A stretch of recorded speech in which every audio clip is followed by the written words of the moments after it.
on the Rajasthan elections as we are looking at the 199 constituencies going into elections, and what a high-powered election campaign it has been as Congress party trying to retain their power, trying to reiterate how the welfare schemes had been given in the last 5 years, and the BJP relying very heavily on the Prime Minister Modi factor, as we have seen several election campaign rallies that have been headed by नहीं डालते, लेकिन मेरा आग्रह है कि सब सुबह सुबह अपने घर से निकलें और वोटिंग करें। जैसे हमेशा कहते हैं, अंडर करंट की बात कह रहे हैं कि अंडर करंट से सरकार रिपीट होगी। उनको करंट लगने वाला है 3 दिसंबर को। ये बिल्कुल क्लियर है, जो लोगों का मूड है, जो पूरे राजस्थान का मूड है, बिल्कुल क्लियर है। प्रधानमंत्री मोदी जी की गारंटी हर घर में है, हर मन में है। राज्यवर्धन सिंह हमारे साथ हैं, आप सर क्या कहेंगे वोट का?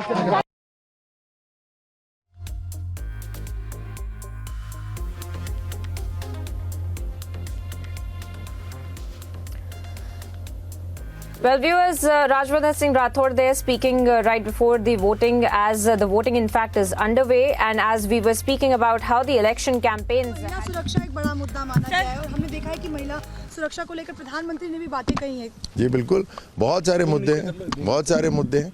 महिला सुरक्षा तो उनमें प्रमुख है। जिस तरह से राजस्थान में लूट मची, वो भी एक बहुत बड़ा मुद्दा है। भ्रष्टाचार चरम पे था। जिस तरह यहाँ पे बेरोजगारी बढ़ी, इस भ्रष्टाचार और अपराध के स्थान पर कोई पूंजी निवेश नहीं करना चाहता था, कोई फैक्ट्री नहीं लगाना चाहता था। यहाँ पे जो रोजगार का भी कहा गया, वो कॉन्ट्रैक्चुअल नौकरी दी गई। सो इस तरह से धोखा हुआ, राजस्थान के युवाओं के साथ धोखा करा कांग्रेस की सरकार ने, तो ये सब जानते हैं। और दूसरी तरफ एक विश्वास वाली सरकार है प्रधानमंत्री मोदी जी की। राठौर जी, गहलोत जी कह रहे हैं इस बार रिवाज नहीं बदलने वाला है, भले बीजेपी कोशिश कर ले, रिवाज नहीं बदलेगा। राठौर जी, हाँ चलिए, 2-3 दिन उनको और करने दीजिए, उनको अपने भ्रम में रहने दीजिए, उसमें कोई आपत्ति नहीं है। उन्होंने अपने चारों तरफ एक ऐसा एक कुकून बना रखा है, उससे वो बाहर नहीं निकल रहे। बट बात वो नहीं है, बात राजस्थान की है, बात गहलोत साहब की नहीं है, बात राजस्थान की है। गहलोत साहब ने अपनी तरफ स्पॉटलाइट को पिछले 5 साल से रखा।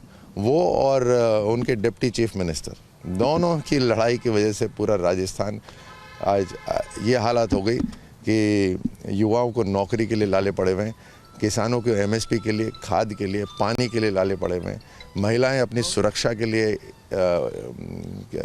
बेचैन हैं। सो बहुत बुरे हाल है राजस्थान के। लेकिन निश्चित तौर से प्रधानमंत्री मोदी जी की जो गारंटी है, वो अपने आप में एक विश्वास जगाती है। आज बच्चे के मन में, बच्चे के ज़ुबान पर प्रधानमंत्री मोदी जी का नाम है। दुनिया के नेताओं, दुनिया के जो लीडर्स हैं, वो प्रधानमंत्री जी को याद करते हैं, और हर गांव के अंदर बच्चा याद करता है। और मैं महिलाओं को खास तौर से मातृशक्ति को धन्यवाद देना चाहता हूं कि वो मुखर हैं। उनका जो मातृशक्ति का जो आशीर्वाद है प्रधानमंत्री मोदी जी पर और भारतीय जनता पार्टी पे, वो बहुत मुखर होकर अपना आशीर्वाद देती है। वोट नरेंद्र मोदी के नाम पर पड़ेगा के कह रहे हैं, आपने कहा नरेंद्र मोदी के नाम का वोट है इस बार। गहलोत वो कह रहे हैं कि वो जादूगर है, नहीं चलेगा उनका एक बार फिर से मोदी के नाम का। सर, क्या मोदी के नाम पर ही आप लोग? चलिए, मैं आप कितनी कड़ी टक्कर मानते हैं सर ये कि पिछले 1 महीने के अंदर ये मुद्दे बहुत बड़े पैमाने पे उजागर हुए हैं। सबसे पहले तो लॉ एंड ऑर्डर सिचुएशन जो राजस्थान में है, स्पेशली महिला अत्याचार। फिर खाली महिला अत्याचार पे नहीं, पर दलित भी है और क्रिमिनल एक्टिविटी पूरे उसमें है। ये डेली का मामला है, महीने में नहीं, डेली का मामला है। तो एक तो ये बहुत लोग परेशान हैं। दूसरा, बेरोज़गारी वाला जो वायदा उनने किया था, अभी भी इसमें कुछ नहीं हुआ है। इसलिए कुछ भी नहीं हुआ है बिकॉज़ कोई रीट की परीक्षा में बैठ ही नहीं पा रहा है। इसकी वजह से गवर्नमेंट जो पोस्ट्स हैं वो भर नहीं पा रहे हैं।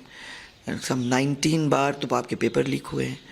सो लोग, बच्चे स्पेशली, उससे बहुत परेशान हैं। They say up to the amount of almost 70 lakh youngsters जो बैठ नहीं पाए हैं और जिनको आशा थी पर कुछ हुआ नहीं है उसमें। किसान और खेतों के अब तक चले जाओ तो आप बिजली की ज़ोरदार प्रॉब्लम बताते हैं।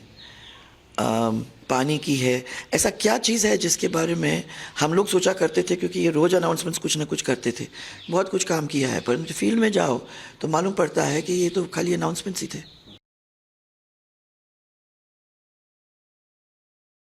देखिए, राजस्थान में जनता ने मानस बना लिया है और अभी नहीं, आज से 1 साल पहले तय कर लिया था कि जो वर्तमान की अशोक गहलोत सरकार है,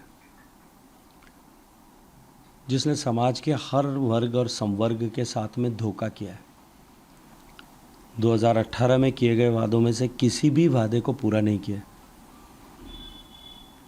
केवल थोथी घोषणाएं करना, आधारविहीन घोषणाएं करना, योजनाओं के नाम पर जुमलेबाजी करना, इसके चलते जनता अपने आप को ठगा हुआ महसूस कर रही है और परिवर्तन के संकल्प के साथ जनता जुटी है। इसलिए अब की बार राज बदलेगा और केवल बदलेगा ही नहीं, इतनी बुरी तरह बदलेगा कि आप देखेंगे कि एक नया इतिहास बन गया है।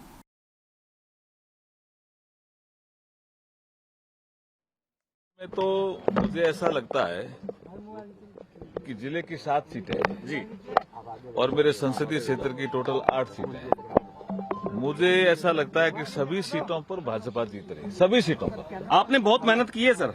नहीं, सभी ने मेहनत की है जी, सभी कार्यकर्ताओं ने, सभी ने मेहनत की है। हमारे प्रधानमंत्री नरेंद्र मोदी जी के नेतृत्व में सभी ने मेहनत की है जी। क्या अपील करेंगे, क्या कहेंगे मतदान के लिए? देखिए, मैं आपके माध्यम से 2-3 चीजें कहना चाहता हूं कि जब संविधान सभा में बहस हो रही थी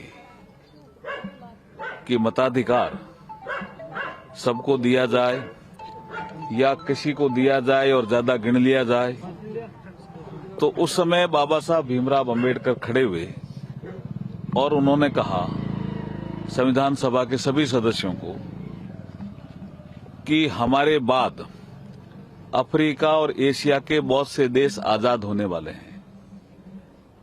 अगर हम कुछ नया नहीं करेंगे तो वो देश जो हमारे बाद आजाद होंगे हमारा अनुसरण क्यों करेंगे?